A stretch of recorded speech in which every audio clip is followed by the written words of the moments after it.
नमस्कार साथियों, मैं संकल्प शर्मा विदिशा मध्य प्रदेश से नर्मदा प्राकृतिक फार्म के यूट्यूब चैनल नेचुरल फार्मिंग में डीजी पर आपका फिर से स्वागत करता हूं। आज हम कुछ अलग बात करने वाले हैं। कई साथियों ने पूछा कि अगर टेरेस गार्डनिंग करनी है वो भी प्राकृतिक तरीके से तो उसको कैसे किया जाए। और आज हमारे साथ एक ऐसी शख्सियत मौजूद है जो किसी परिचय की मोहताज नहीं है। हमारे साथ हैं विदिशा से विकास पचौरी भैया, जो मेरे बहुत ही आदरणीय हैं, मेरे बड़े भाई की तरह हैं।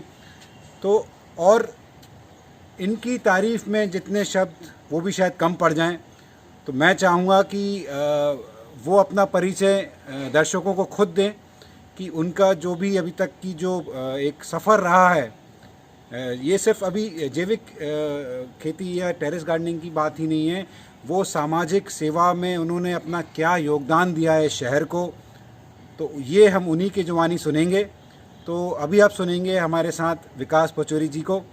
आइए विकास भैया, स्वागत है आपका हमारे चैनल पर। और आपका परिचय हम आप ही की जुबानी सुनना चाहेंगे कि आपका अभी तक का सफ़र क्या रहा है, कैसा रहा है, और आपने सामाजिक सेवा में आपका योगदान किस तरह से रहा है। तो एक छोटा सा परिचय अभी आप प्लीज़ हमारे दर्शकों को दें। नमस्कार, मेरा नाम विकास पचौरी है और मैं मध्य प्रदेश के विदिशा शहर में रहता हूँ। सेवा कार्य की जहाँ तक संकल्प जी ने अभी ये कहा है कि मैं आपको जानकारी दूं, तो मैं बताना चाहता हूँ कि प्रभु ने मुझे एक ऐसा सेवा कार्य सौंपा है कि विदिशा में किसी भी व्यक्ति को जब मृत्यु प्राप्त होती है तो उनके पार्थिव शरीर को उनके घर से मुक्तिधाम तक निःशुल्क विदा करना मेरी दिनचर्या में शामिल है। इसके अलावा करीब 1,78,000 व्यक्तियों का निःशुल्क ब्लड ग्रुप चेक करके उनको परिचय कार्ड बना कर दिए हैं और उसकी एक लिस्ट बनाई है जो हमारे पूरे विदिशा ज़िले में किसी को भी ब्लड की आवश्यकता होती है तब वह काम आती है। हम लोग देहदान के क्षेत्र में भी काम करते हैं। 210 व्यक्तियों से मृत्यु उपरांत देहदान के संकल्प पत्र हम लोगों ने भरवाए हैं। इन्हीं में 8 व्यक्तियों की मृत्यु होने पर उनके पार्थिव शरीर का दान मेडिकल कॉलेज में किया है। इसी तरह से नेत्रदान के लिए हम लोग काम करते हैं। और अभी जब लॉकडाउन का समय आया तब देश के राजा ने जब यह आदेश किया कि सभी को घर रहना है और लॉकडाउन का पालन करना है, तो घर रहते अंतिम सेवा के अलावा जो समय था उसका उपयोग करते हुए यह एक अपनी छत पर हमने एक जैविक सब्जियों का उत्पादन शुरू किया है। बस यही छोटा सा परिचय मेरा। तो विकास भैया, मैं जानना चाहूँगा कि आप यहाँ क्या क्या सब्जियाँ उगा रहे हैं, ये हमारे दर्शक जानना चाहेंगे। क्योंकि मेरे चैनल में ऐसे कई लोगों ने मुझसे सवाल पूछा कि खेती तो ठीक है, पर ऐसे कई गृहिणियाँ हैं, कोई ऐसे कई लोग हैं जो इस बड़े स्तर पर खेती नहीं कर सकते हैं, पर उनको जहर मुक्त सब्जियाँ किचन में लगती हैं। तो जिनके पास ये सुविधा है कि वो छत पर या अपने बालकनी में इस तरह की सब्जियां ग्रो कर सकें, तो वही मैं जानना चाह रहा हूं कि आप कितनी प्रकार की सब्जियां यहाँ उगा रहे हैं और किस तरीके से उगा रहे हैं। मतलब आप उसमें क्या पोषण के लिए आप क्या दे रहे हैं।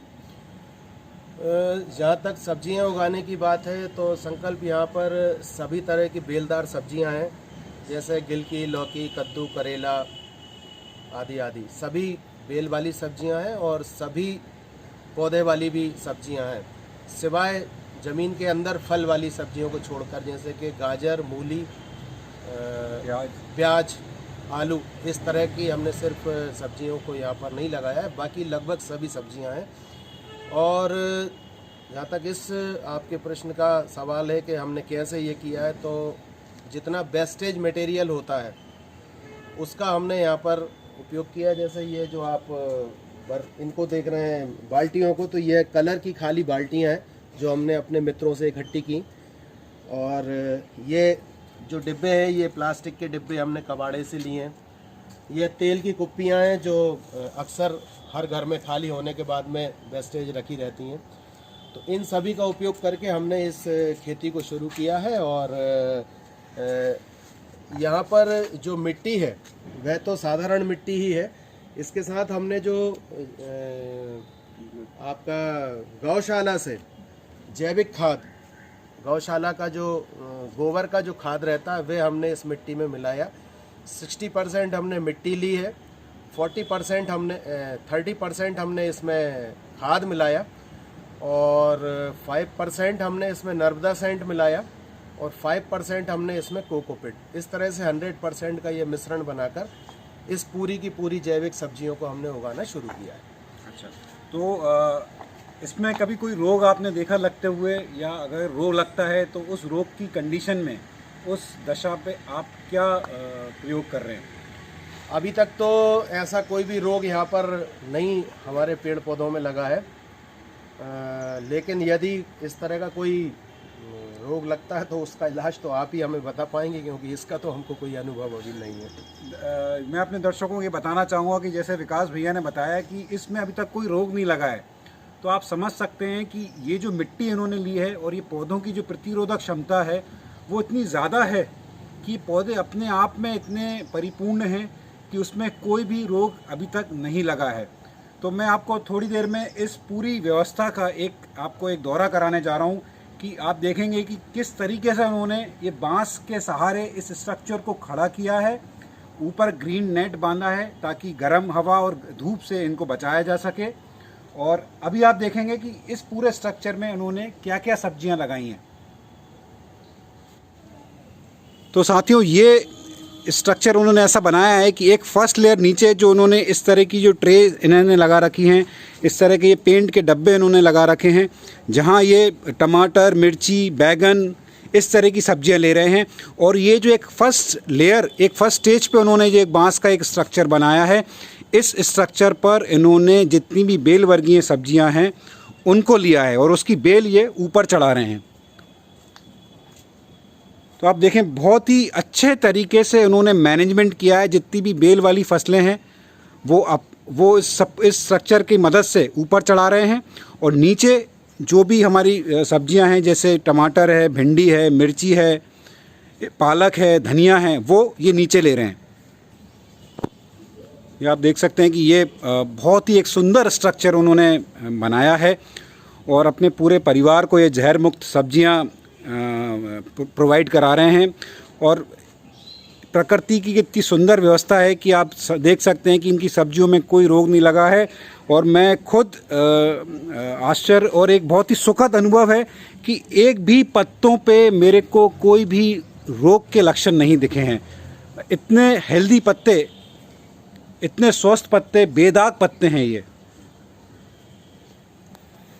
ये देखिए, बिल्कुल एक भी दाग इन पत्तों पे आपको नहीं दिखेगा।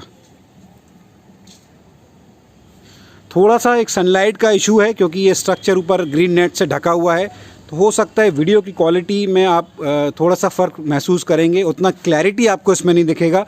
पर एक उद्देश्य यही था कि इस तरह की खेती, इस तरह की जो टेरेस गार्डनिंग है वो आप कर सकते हैं, बशर्ते आप में वो लगन रहे, वो आप उतनी मेहनत कर सकें, तो कुछ भी संभव है। ये देखिए भिंडी, और यहाँ भी उन्होंने इस स्ट्रक्चर के ऊपर ये बेल चढ़ा रहे हैं।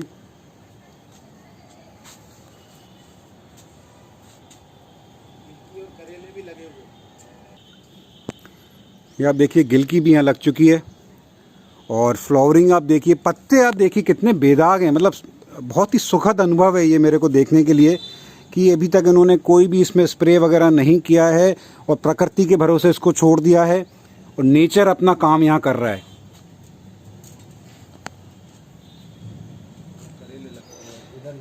यहाँ करेले आपको देखने मिल जाएंगे, ये करेला, तो यहाँ पूरे करेले की यहाँ बेल चढ़ाई हुई है। यहाँ चुकंदर लगा हुआ है ट्रे में। तो अपने घर के उपयोग के लिए, किचन के उपयोग के लिए जितनी भी सब्जियां आपको चाहिए वो सब यहाँ मिल जाएंगी। सिर्फ लहसुन और प्याज को छोड़ के, मूली को छोड़ के, जो कंद वाली, जो नीचे ज़मीन के अंदर होने वाली फसलें हैं। साथियों, एक चीज़ मैं आपको बताना भूल गया कि अभी हाल ही में विकास भैया को राष्ट्रपति सम्मान से भी सम्मानित किया गया है, तो उसके बारे में भैया छोटा सा एक आप हमारे दर्शकों को बता सकें। दरअसल अभी कुछ दिन पहले लगातार 80 घंटे बोलने का विश्व रिकॉर्ड मैंने बनाया था। उसके पीछे सोच ये थी कि उस 80 घंटे तक हम शहर वासियों से पुराने कपड़ों का दान मांगें, मेडिकल इक्विपमेंट मांगें जो उनके अनुपयोगी रखे हुए हैं, देह दान, रक्तदान, इन सभी चीज़ों का दान मांगने के लिए लगातार जब 80 घंटे हमने बोला तो हमारा विश्व रिकॉर्ड बना। उस विश्व रिकॉर्ड बनने के बाद फिर पूरे देश में जिस तरह से हमारे सेवा कार्यों की जानकारी लगी, उसी के चलते हमको परिवार के सभी सदस्य, मेरी माँ, मेरे बच्चे, मेरी पत्नी, हम सभी लोगों को देश के प्रथम व्यक्ति महामहिम श्री राष्ट्रपति महोदय जी से मिलने का सौभाग्य मिला और हम लोगों ने दिल्ली जाकर उनसे मुलाकात की।